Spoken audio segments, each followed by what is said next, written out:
बिना पियाज रसुण बिना काजू चारमगज पोस्त दही ताहले आपण माने भाबुथुबे एई तरकारी को केमिति बनेबा गोटे स्पेशल ट्रिक रे बनेबा जहा पई एई तरकारी रो टेस्ट ढाबा रेस्टोरेंट रो तरकारी परी पूरा डेलीशियस लागिबो। वीडियो को शेष पर्यंत देखंतु। रेसिपी पसंद आसले वीडियो को लाइक करंतु, निश्चय गोटे शेयर करंतु। चैनल ले जदि नुआ छंती प्लीज चैनल को सब्सक्राइब करंतु। फेसबुक पेज को निहाती फॉलो करंतु। जय जगन्नाथ। मु सस्मिता आपण समस्त को स्वागत करुछि सस्मिता स्टार किचन को। आजिर तरकारी पई एठी मुनेछि 200 ग्राम रो काबुली चना। ए काबुली चना को मु राति सारा पानी रे बतुरै देथिली। चना को निहाती भलो भाबरे बतुरै नेबे। 200 ग्राम रो काबुली चना पई एठी मुनेछि 200 ग्राम रो पनीर। जेतिकी मु चना नेछि सेतिकी परिमाण रो पनीर नेछि। पनीर रो परिमाण आपण माने टिके अधिक नै परिबे किंतु कम नेबे नहीं। कम नेले तरकारी रो भागमाप टिके भल लागिबो नहीं। एबे आमे पनीर को एमिति छोट पीसेस रे काटी आनिबा। चना सहित खाइबा पई भल लागिबो। गोटे बड़ खंड पनीर को आमे साइड रे रखिबा, परे व्यवहार करिबा। एबे आमे कुकर नेबा। कुकर रे चना को देबा, स्वाद अनुसार लूण देबा, अल्प हळदी गुंड देबा, अल्प तेल देबा। तेल देई चना सिझेइले कुकर रे हळदी दाग लागि न थाए। तापर आमे चना रे पानी देबा। पानी देबा हेउछि सबुठु इम्पोर्टेंट कथा। अधिक पानी देबे नहीं किंबा कम पानी देबे नहीं। चना बुड़ी ता ऊपर को अल्प पानी सेतिकी पानी देबे।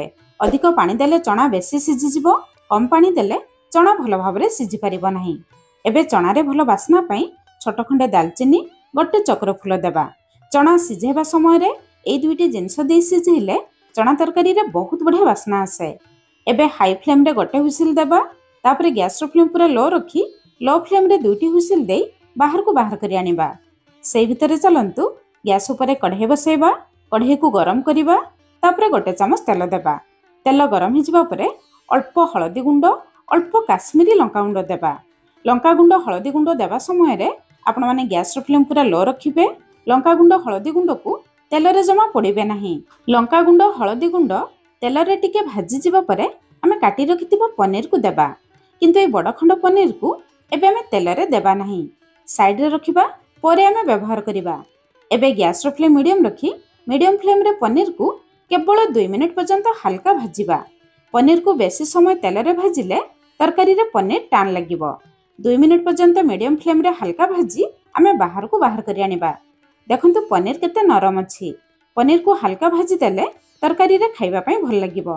पनीर को भाजी सारिबा परे आमे संगे संग हल्का नख उषुम परी गरम पानी रे बुडे रखिबा, जहा द्वारा पनीर आउ टान लागिबो नहीं, तरकारी रे पूरा नरम रहिबो।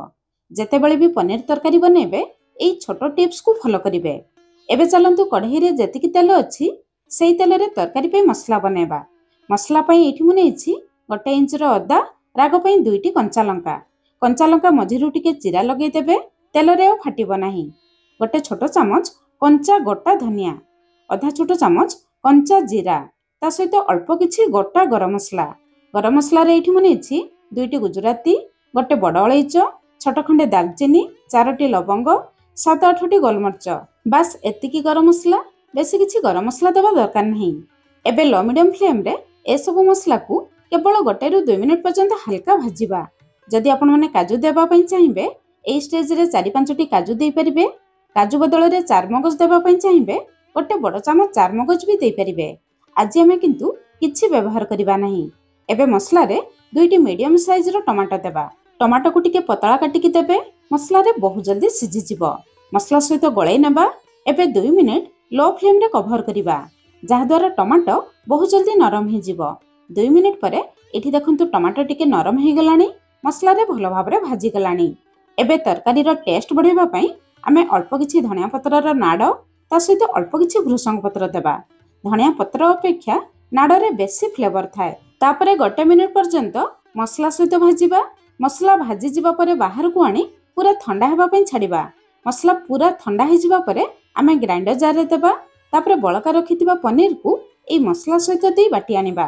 जेहेतु आज आमे मसला रे काजू चारमगज पोस्त दही किछि दउ नाहु, ए छोट खंडे पनीर देई मसला रे बाटी आनिले तरकारी रो ग्रेवी रो टेक्सचर आ तरकारी रो टेस्ट पूरा काजू चारमगज मसला परी लागिबो। मसला रो टेक्सचर देखंतु पूरा काजू मसला परी लागुछि। एबे हम रेडी हे गला खास ट्रिक रे तयारी आजिर तरकारी पई स्पेशल मसला। ସେପଟେ ଚାଲନ୍ତୁ ଚଣାକୁ ଚେକ୍ କରିବା। ହାଇ ଫ୍ଲେମ୍ରେ ଗୋଟେ ହୁଇସିଲ୍, ତାପରେ ଲୋ ଫ୍ଲେମ୍ରେ 2ଟି ହୁଇସିଲ୍ ଦେଇ ଆମେ ବାହାରକୁ ବାହାର କରି ଆଣିଥିଲେ। ଦେଖନ୍ତୁ ଚଣା ଭଲ ଭାବରେ ସିଝି ଯାଇଛି, କିନ୍ତୁ ଘାଣ୍ଟି ନାହିଁ। ଚଣାକୁ ଏମିତି ସିଝେଇବେ, ବେଶୀ ଘାଣ୍ଟି ଗଲେ ତରକାରୀରେ ଖାଇବା ପାଇଁ ଭଲ ଲାଗିବ ନାହିଁ।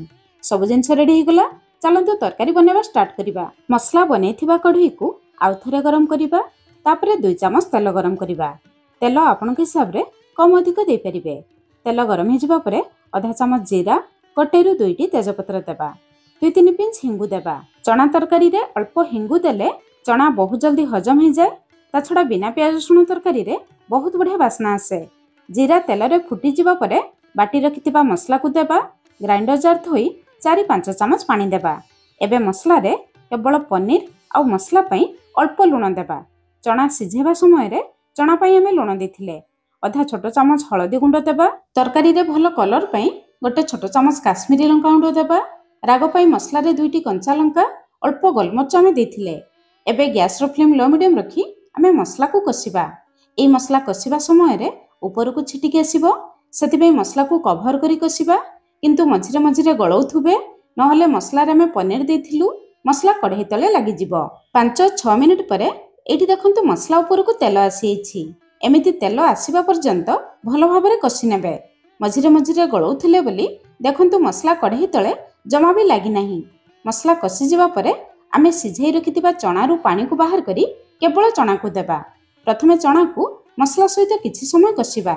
ଏବେ ତରକାରୀର ଟେଷ୍ଟ ବଢ଼ାଇବା ପାଇଁ 1 ଛୋଟ ଚାମଚ କସୁରୀ ମେଥି ପତ୍ର ଦେବା।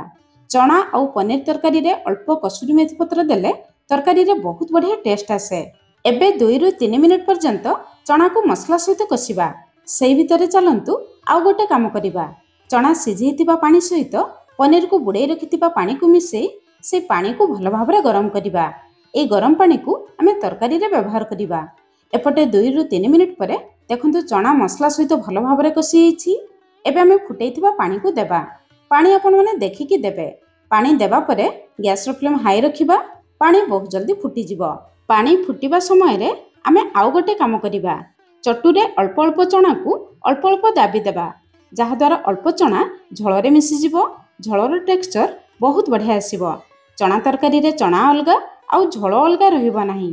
ଝୋଳ ଭଲ ଭାବରେ ଫୁଟିଯିବା ପରେ ଶେଷରେ ଆମେ ପନିରକୁ ଦେବା। ପନିରକୁ ଗଳେଇ ସାରିବା ପରେ କେବଳ 5-6 ମିନିଟ୍ ପର୍ଯ୍ୟନ୍ତ ଲୋ ମିଡ଼ିୟମ୍ ଫ୍ଲେମ୍ରେ କଭର କରିବା, ଯାହାଦ୍ୱାରା ସବୁ ମସଲାର ଫ୍ଲେଭର ପନିର ଆଉ ଚଣା ଭିତରକୁ ଆସିଯିବ। 6 ମିନିଟ୍ ପରେ ତରକାରୀରେ ଭଲ ବାସ୍ନା ପାଇଁ ଅଳ୍ପ କିଛି ଧନିଆ ପତ୍ର ଦେବା। ଏବେ ଆମର ତରକାରୀ ପୁରା ରେଡ଼ି ହେଇଯାଇଛି। ତରକାରୀର ଫାଇନାଲ ଲୁକ୍ ଦେଖନ୍ତୁ। ଝୋଳ ଦେଖନ୍ତୁ କେତେ ଡେଲିସିୟସ୍ ଦେଖାଯାଉଛି। ଝୋଳ ଏତିକି ବହଳିଆ ରଖିବେ। ତରକାରୀ ଥଣ୍ଡା ହେଲା ପରେ ଝୋଳ ଆଉ ଟିକେ କମିଯିବ। ପନିର ଦେଖନ୍ତୁ କେତେ ନରମ ହେଇଛି। ଏବେ ଆମେ ଗ୍ୟାସ୍ର ଫ୍ଲେମ୍ ବନ୍ଦ କରିବା। ତରକାରୀ ଥଣ୍ଡା ହେଲା ପରେ ଦେଖନ୍ତୁ ତରକାରୀର କଲର୍ ଆଉ ଗ୍ରେଭିର ଟେକ୍ସଚର କେତେ ସୁନ୍ଦର ଦେଖାଯାଉଛି। ଆପଣମାନେ ନିଶ୍ଚୟ ଥରେ ଏହି ପ୍ରୋସେସ୍ରେ ବନାନ୍ତୁ, ଆଉ କେମିତି ଲାଗିଲା ନିହାତି କମେଣ୍ଟସ୍ କରି ଜଣାଇବେ। ତାହେଲେ ଆଜି ପାଇଁ ରହିଲି, ପୁଣି ଦେଖା ହେବା ନୂଆ ରେସିପିରେ। ଧନ୍ୟବାଦ।